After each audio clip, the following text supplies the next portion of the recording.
Hello everyone and welcome to SuttonsDaze. Today we're going to pressure can green beans. Yes, we are. And I'm really looking forward to this. This is just going to be a small batch of green beans. I normally do a bushel or two, but I'm just kind of topping off what we need in the pantry. And so I thought I'd bring you along for this. Green beans are one of the perfect first-time canning projects. If you've never canned before and you want to give it a try and you've got the equipment, then canning green beans is amazing. It's super easy and it doesn't take too long. You'll really enjoy it. Okay, so I picked up probably about 4 quarts of green beans, and these are so good.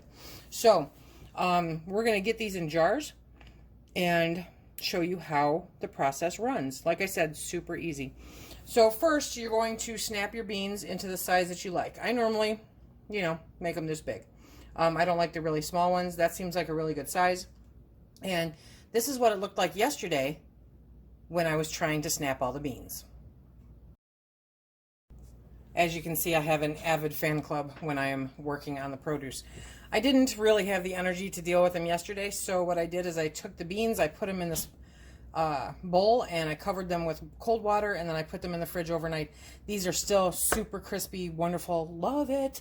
So you can do that. You can break up the project into segments per se. You don't have to do it all in one day, but it's just this simple, okay? So you grab the beans, and we're raw packing. You can use a funnel if you want, but for this, I think I'm good this way. And you're just going to fill the jar to within an inch headspace, okay? And it'll take a little bit of wiggle room. That's okay, because that's part of the fun. Kind of like how we did the crackers in the vacuum sealing, only you're not going to vacuum seal these.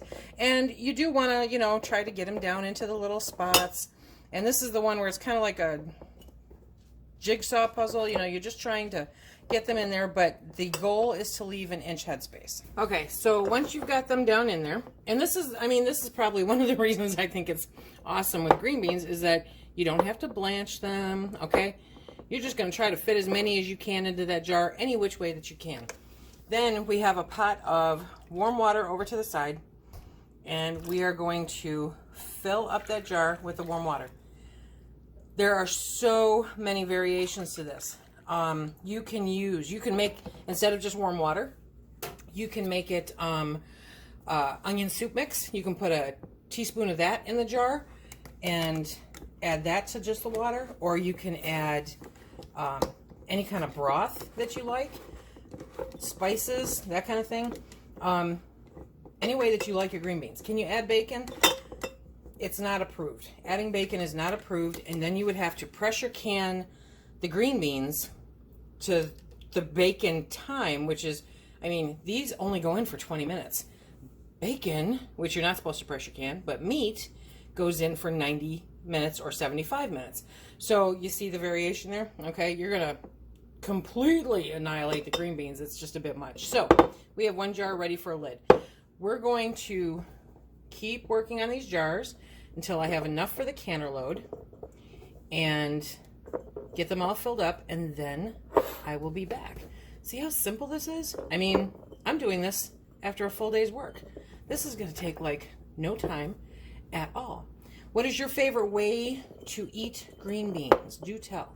I will admit that I prefer them when they're fresh like this. I could eat them raw like this, or just very gently cooked, almost like al dente pasta, okay? I really still like the crunch to be in there.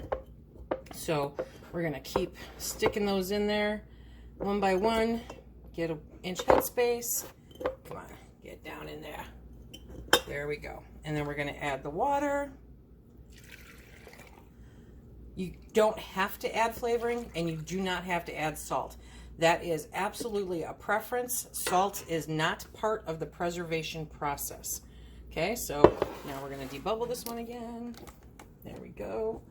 See, so it's actually pretty good. And when the water's in there, it's easier to get them down in there. And sometimes you can even add more. But be very aware of that inch headspace. Okay? Okay, we'll be back when I get them all filled. Now that you've got them all filled with the water and debubbled, very important, remember to debubble them. Even though it's just water, grab a wet cloth, go around the edge, make sure you don't have any debris. It's also a great opportunity to check for chips or cracks and get those all wiped off. Okay, then it's time for the lids. Dun, dun, dun, dun, dun. Okay, so you're just gonna pop them on there because we are pressure canning, and I have always been of the mind that when you are pressure canning, you do not need to heat up that compound. It's going to heat up, I guarantee you. You're going to fill your canner 3 quarts or 3 inches, whichever, and put that on, and the water is going to be hot because the water that's in the jars is hot, so the water that's in the canner needs to be hot. Now I know that the water in the canner is already hot, so I just got that going. Oh yeah, okay, finger tight. Hi, okay, finger tight. So when you are doing it finger tight, okay, this is what they mean. That's it, okay? You don't want to crank it on there. You don't want to make it super duper tight. You just want to put it on there finger tight. Dun, dun, dun, dun. There you go, okay? Because especially with these Orchard Road lids, if you put them on too tight, then the lids will buckle. So finger tight is really a very important part of this process. There you go.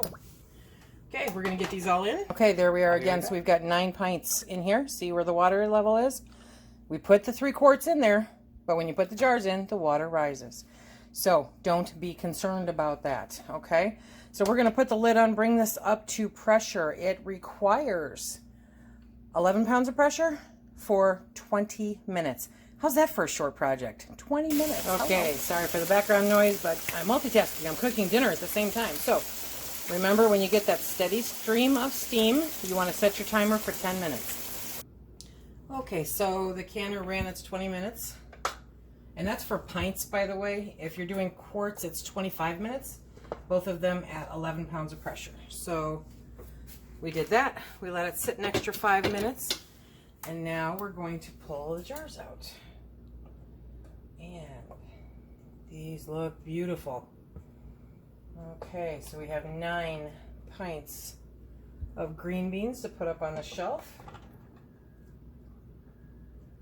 So good. Like I said, this is probably a great project for first-time canners because it is so simple, so easy, and so rewarding being able to do this, especially if your family likes green beans. Now, we just do them in pints because that's enough for the 2 of us. Technically, it's enough for Phil. But if you have a larger family, then obviously quarts would be the way to go. These jars are super hot. Let me bring you in here. See, they're still bubbling. There we go.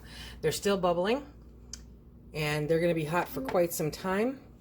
So we're going to let them sit out overnight, and then in the morning we're going to check to make sure that all of them have sealed. If any of them did not seal, then we just put that in the refrigerator and we have it for dinner tomorrow night. That works, right? But they should all seal. There was no siphoning. The water is beautifully clear in the canner. I am super happy. Remember, you can individualize these to your taste. If you want to add some salt, go ahead. If you want to add some onion soup mix, they are fantastic with onion soup mix. There's all different ways that you can season these. Just remember, no cheese, no starch.